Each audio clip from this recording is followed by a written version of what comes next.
I've already started Vlogmas and I didn't realise. It's June. Hello everybody, welcome back to my channel. If you haven't been here before, my name is Debbie and I read a lot of books. I had my hair in plaits yesterday and I kind of like what it's doing to my hair, so I've just left it like this. Today's book is When the Curtain Falls by Carrie Fletcher. That is the front cover. I will say I had an interesting relationship with this book. This is nothing against Carrie Fletcher. I love Carrie Fletcher. I'm currently binge watching her videos again. I adore her. But I'll admit, I have very conflicted thoughts about this book. I'll read the blurb to you and then I will go into what I thought, some of the issues I had with the book. In 1952, two young lovers meet in secret at the beautiful Southern Cross Theatre in the very heart of London's West End. Their relationship is made up of clandestine meetings and stolen moments, because there is someone who will make them suffer if he discovers she is no longer his. But life in the theatre doesn't always go according to plan, and tragedy and heartache are waiting in the wings for all the players. Almost 70 years later, a new production of When the Curtain Falls arrives at the theatre, bringing with it Oscar Bright and Olive Green and their budding romance. Very soon, though, strange things begin to happen and they learn about the ghost that's haunted the theatre since 1952. A ghost who can only be seen on one night of the year. Except, the ghost is appearing more often and seems hell-bent on sabotaging Oscar and Olive. The young couple realise they need to right that wrong from years gone by, but can they save themselves before history repeats itself and tragedy strikes once more? This book is set into two very clear different parts, 1952 and modern day. So in the modern day you meet Olive and Oscar. They are in rehearsals for a new production of When the Night Falls, which is a play that was last performed in 1952 at the very same theatre where the leading lady died on stage. Through the 1952 story you meet Fawn, the actress, and the affair she was having with the stage doorman. And you also see the very volatile relationship she has with the director, producer of the show, who is a very nasty man, I'll say that, and is basically abusing Fawn and using her, because you find out in the chapter set in 1952 that Fawn has always wanted to be an actress. Her father paid the producer for her to be in the show, and thanks to that the producer thinks that he now owns Fawn, and Fawn is determined to prove to everybody that despite the fact that her father paid for her to be in the show, that she can actually do it. And you get the whole story about her relationship with, is his name Hardboat or Boat? It's something with a boat in it. I need to look it up. I've read so many books that all the names blend into one. Yeah, Boatwright. Fawn never uses his first name. She thinks it's like to get him to continually call him Mr. Boatwright. And her relationship with the guy on the stage door is, to be honest, I found myself more invested in the story of Fawn than I did in the modern day romance, which I'll call it loosely, because I found Olive and Oscar very unlikable, and I'm not sure if that was intended.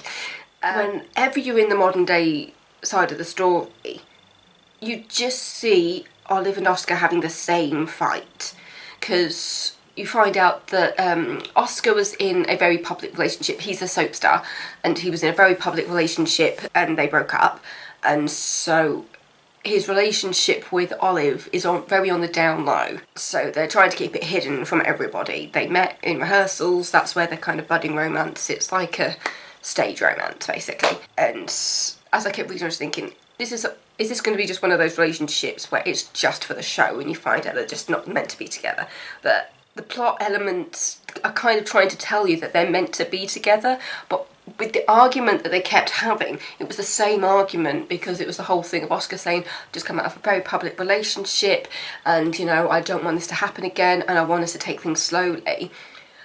But then Olive keeps coming back to him and saying, you're trying to hide me and, you know, you don't love me, and it's just like, you've known each other for like a month.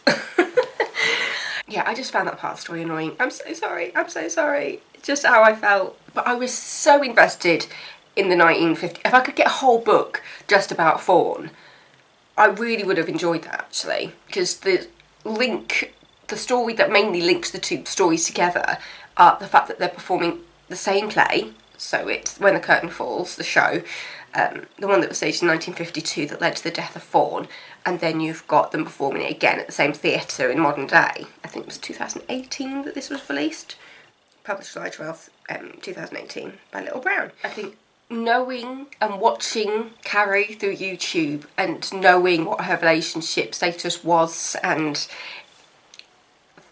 her relationship with her now ex, did seem a bit of like a self-insert fanfiction. Sorry. Especially with the both characters' names starting with an O. I kept reading Oscar as Oliver. But yeah, I just felt that the modern day story seemed very repetitive and you were just getting the same conversation over and over again between Olive and Oscar. I keep wanting to say Oliver. The very first thing you see in the book is Walter, the guy who works on stage door, experiencing Fawn in the present day. It's a ghost story, but it's explained very quickly. Straight away, you're very aware of the fact that you're in modern day and that Fawn only comes back once a year on the day that she died. And so you've got that connection between the stories. The character that links the stories together is Walter, who works on the stage door. He was a young man in 52 and fell in love with Fawn. And then you see him in the modern day still watching over the theatre. I just found the story of Walter and Fawn just so much more interesting and beautiful, actually. I found that part of the story was really, really well written. And I just found Olive and Oscar really annoying. I'll admit, I found Olive more annoying than Oscar, even though Oscar does do some slightly dodgy things, like in regards to like the arguments that he has with Olive. So much of the time Olive just came across as really, really whiny, and it was just like, mate, he's told you several times where his head is at, and if you can't be on the same page, what's the point? What's the point? I'll admit, it was a very easy read. Because of the repetitiveness in the present day stuff, I found it very easy to kind of follow the story. It was nothing too strenuous. There is a rape scene in this book, so I'm going to pop that out there for people to make a decision themselves over whether they want to put themselves through that story. The way it's written, though, I found that very, very clever. I could visualise it very much. It was almost like how it would be portrayed in like cinema, in film and TV, with the way it kind of cuts between the attack on Fawn and Walter, and what he's going through when he realises that she's missing and that she hasn't come to their little secret meet-up. But yeah, the way that it kind of goes between those two while Fawn is attacked, I just thought it was a very clever writing on that part, the way that it flips the narrative there. I said flips the narrative, just the way that it just goes between those two scenes but at the same time. I found that really interesting. I have seen comments where people say, was it really necessary to put that in? Is it really a necessary part of the story? But I do think it is necessary, because it adds another layer to the story when you realise what Fawn was going through and the decisions that she made leading up to her death. It's a very important plot point in regards to all of that, I feel. And as I said, I loved reading that part of the book. Whenever it went to the modern day, it was just like, oh, can we get back to Fawn? Can we get back to Fawn and Walter, please? Because I really don't care about Olive and Oscar. So I did enjoy this book. I just had my little things where I was preferred the 52 storyline to the modern day storyline. I've got a thing in front of me that says, in the present day, the theme of celebrity and privacy is explored, whereas in 1952 it's a theme of independence and control. And yeah, I definitely agree with that. But both of them do also have a thing about that celebrity and privacy as well, because Fawn is constantly trying to protect herself and protect her privacy. Yeah, this is just an interesting one to talk about, just because of how much I didn't like Olive and Oscar and how I was not rooting for their relationship. The fact that it's seen as a ghost story, but the ghost part is explained to you very quickly. It's the fact that obviously Fawn is only supposed to come back once a year on the anniversary of her death, where she essentially reenacts what happened. And because Fawn comes back, it means you also have the ghosts of other people involved, which leads to other parts of the haunting story when you realise that it's not just Fawn that's come back when she's not supposed to. I'll just say that. Yeah, it all kind of implies that the reason they're coming back is to do with the idea of history repeating itself, and the idea that Oscar and Olive are supposed to be together forever type thing. But it's just like, that's not what I quite got from it, really. It tries to do that, but I'm not really sure if it portrayed that quite well. I can't speak English at the moment. It's never really stated exactly why the ghosts have come back, really. It's kind of implied it has to do with the relationship between Oscar and Oliver, but there is actually no sign of history repeating itself in regards to that kind of thing. The only thing that's slightly reminiscent of the story in 1952 is that they're trying to hide their relationship. That's it, really. That's the only thing really reminiscent of the two relationships.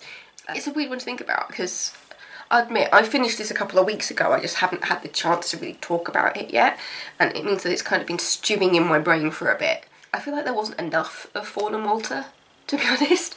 I felt like it focused too much on the relationship between Oscar and Olive. I felt like it focused too much on the relationship between Oscar and Olive without really doing anything. It did mean that when we did go back to the Fawn and Walter, I felt like you did get more information out of it, because it was condensed into smaller chapters and you didn't get as much of that story. But yeah, I think my main issue with this story is the lack of the plot in the modern day stuff. It literally was just the same argument over and over and over again. Yeah, I felt like you got more story out of the 52 storyline in a lot less chapters. So it does almost feel like she was trying to hit a word count, and in that just decided to repeat conversations that weren't needed to be repeated. There was one bit that really, really annoyed me though, and that was there's a bit where Olive and Oscar are on the train and they are going back to, it's just like they're after rehearsals, I think they're going back to her flat, I think, at that point. And there's two young girls on the train who recognise Oscar as a TV soap star heartthrob, and Oscar knows what's about to happen. He's just like 3, 2, 1, and then they come running up saying, "Can we get a picture? Can we get your autograph? All this." And so they get their autograph. They go sitting back down again. They're obviously still on the same train, and then Olive and Oscar think that they can get away with having a little sneaky kiss on the train, and then they're completely shocked when that picture makes it into the press. And they're just like, you just had two teenagers with their phones on the train. Why would you do that? Why would you do that? I found that bit really annoying. I was just there thinking, as soon as that kiss happened on the train, I was just thinking, that's gonna put their relationship in the spotlight, because the teenagers are watching Oscar's every single move on this train. So, yeah. I found the characters quite naive, really, and Olive a bit whiny. 368 pages, and it's in contemporary horror, ghost horror and romantic comedy. I think that anybody could read this book. It wasn't particularly like sweary or anything, not that I remember anyway. The rape scene isn't particularly explicit, so I think that young people could read it and not be completely traumatised by that scene. But obviously if you do have experience of abuse or sexual assault in any way, really do your research before you read this book, just so that you know what you can handle and what you can't. But yeah, so I just recommend doing your research about that bit. But yeah, I did find it quite heartwarming, the way that the haunting part was done was quite clever. It's not your typical ghost story. Yeah, for me, the part that I loved the most about this book was the relationship between Walter and Fawn. I found that relationship quite believable, and the fact that he's also quite a prominent feature of the modern day storyline as well. I felt like Walter and Fawn were the main event of this story, not Olive and Oscar. So, that was When the Curtain Falls by Carrie Fletcher. There's so much I haven't said, so don't feel like I spoiled the whole thing, because I definitely haven't. But yeah, so that's the front cover. I read this book on my Kindle, because it's not available on the app that I normally use. So thank you so much for watching. Don't forget to subscribe if you're not already. Thank you. I'll see you later. Bye bye.